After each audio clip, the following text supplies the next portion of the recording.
Hey folks, George here. This time we're going to discuss Wendy Kaminer's view on pornography, censorship, free speech, and hate speech, and the moral issues around all that. Wendy Kaminer's article is entitled Feminists Against the First Amendment. Wendy Kaminer starts by reminding us that when pornography was effectively banned, it was used to ban sex education as filth and perversion. So this goes back to Strawson's point in another article where Strawson said banning and censoring free speech actually works against the minority groups that it's supposed to be protecting. Andrea Dworkin and Catherine McKinnon succeeded in banning pornography in Indianapolis in the 1980s. Of course, this ban was overturned by the Supreme Court. But for a short spell, Catherine McKinnon and Andrea Dworkin succeeded in banning pornography in Indianapolis. A great thrust of Kaminer's counter-arguments to censoring pornography rely on the academic nature of so much of this discussion that McKinnon and Andrea Dworkin are a part of. And that's why throughout this article, Wendy Kaminer bemoans post-structuralist dogma of the 1980s. Such post-structuralism and postmodernism suggested that free speech really isn't that valuable, after all. They suggested that free speech and other liberties are actually tools of oppression. That was part of the argument, at least, yes? Kaminer reminds us that a great part of the argument to censor pornography by McKinnon, Andrea Dworkin, and Helen Longino depend on the link between pornography and sexual violence. But Wendy Kaminer says slow down. The claim that pornography causes rape actually oversimplifies the problem of sexual violence.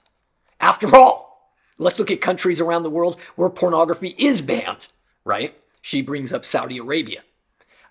Women are not very safe in those countries when we really look at where pornography is effectively banned. She reminds us that not all hate speech is dogmatic, nor is all hate speech believed by most men. After all, Kaminer suggests, if pornography really is discrimination, then criticizing the president really is treason. And that seems to be an absurd stretch of language and free speech. Kaminer says very clearly, Catherine McKinnon is wrong when she says that pornography is like yelling fire in a crowded theater. By the way, if that were the case, then it would mean that all men are mobs and that all men are abusers. But that's not really true. McKinnon is wrong, Kaminer says, when she says that all sex is rape and that we can't tell rape from sex.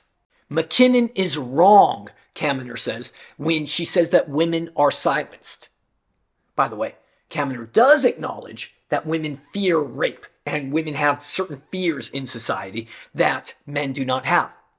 That's why Wendy Kaminer is a feminist, because she wants to address these fears, but she wants to address real fears and real subordination and real inequalities that women have, not the ones that McKinnon and Longino are talking about.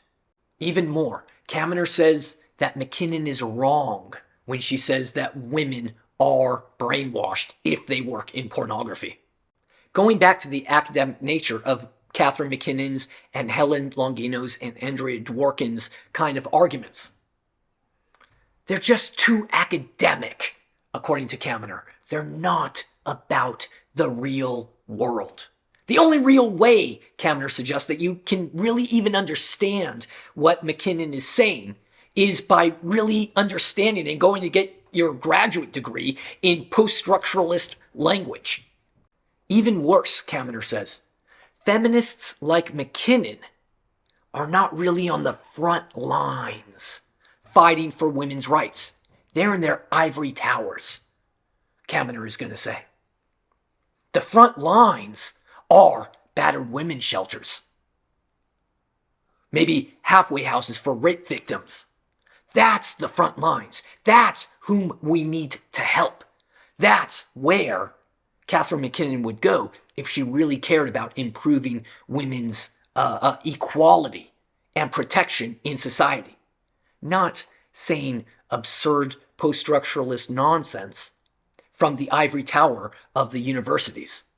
If we did what Kaminer suggests and actually go to the front lines of women's safety, of women's equality, of women's violence, that is, if we actually go to these battered women's shelters, guess what they don't care about over there? They don't care about pornography. They care about real violence against women. Yes, porn is terrible, but I don't have food on my table, is one quote that Kaminer offers us. Kaminer gives an anecdote about one of these women who do work in battered women's shelters. She says, "This debate doesn't have a lot to do with everyday life for me and women I'm serving.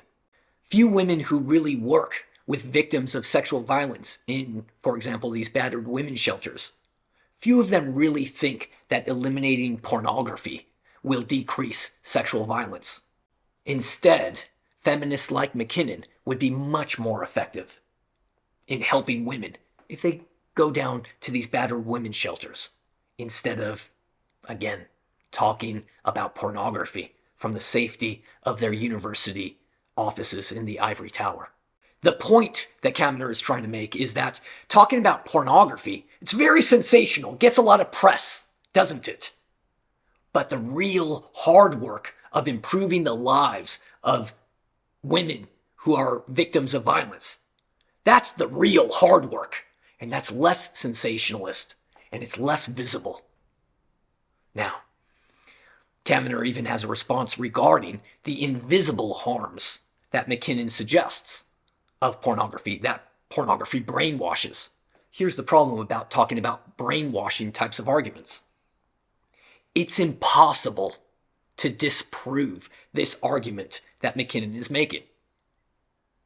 McKinnon always has the way out. If you disagree with me, oh, that's just because you're brainwashed. Well, I'm not brainwashed. Well, that's exactly what you would say, because you're brainwashed. You can't win the debate. It's an unfalsifiable claim that McKinnon is making, according to Kaminer. Thus, a fallacious argument that McKinnon is making, according to Kaminer, because you can't prove a negative. Even more, Kaminer does recognize that McKinnon is sharing anecdotal stories. Now, listen, these might be true, they might not be true. The problem, of course, of these stories is you can't cross-examine a woman who's sobbing, who's just been abused, and is complaining with her emotions about pornography. McKinnon's arguments, according to Kaminer, are based on highly emotional stories instead of rational argument. Kaminer leaves us with this sentiment, that sexism in society is not going to be fixed by banning pornography. Furthermore, censoring pornography and banning pornography might actually have terrible side effects, like stopping sex education and health education and reproductive education for women. And so that is the summary of Wendy Kaminer's argument against censoring pornography. See you next time. Bye-bye.